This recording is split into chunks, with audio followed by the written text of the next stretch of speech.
अली एक आम घराने का लड़का था, मगर उसके ख्वाब गैर मामूली थे। वो मेहनत करता, आगे बढ़ता और हर सुबह उसकी माँ खामोशी से उसके लिए दुआ करती। वक्त गुजरा, अली को कामयाबी मिल गई, अच्छी नौकरी, मसरूफ जिंदगी और वक्त की कमी। लेकिन एक चीज जो वैसी ही रही, वो थी माँ, वही इंतजार, वही दुआ।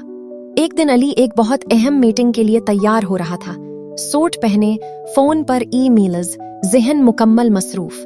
दरवाजे के करीब माँ ने नरमी से कहा, बेटा 1 मिनट रुक जा, दुआ कर लूं। अली ने घड़ी देखी और मुस्कुरा कर बोला, अम्मी आज वाकई बहुत जल्दी है, बाद में। माँ ने कुछ नहीं कहा, बस पीछे खड़ी रह गई और हाथ दुआ के लिए उठा दिए। सड़क पर ट्रैफिक तेज थी। अचानक एक गाड़ी सामने आ गई। ब्रेक की तेज आवाज दिल रख सा गया। चंद सेकंड और अली बच गया। गाड़ी एक तरफ खड़ी थी।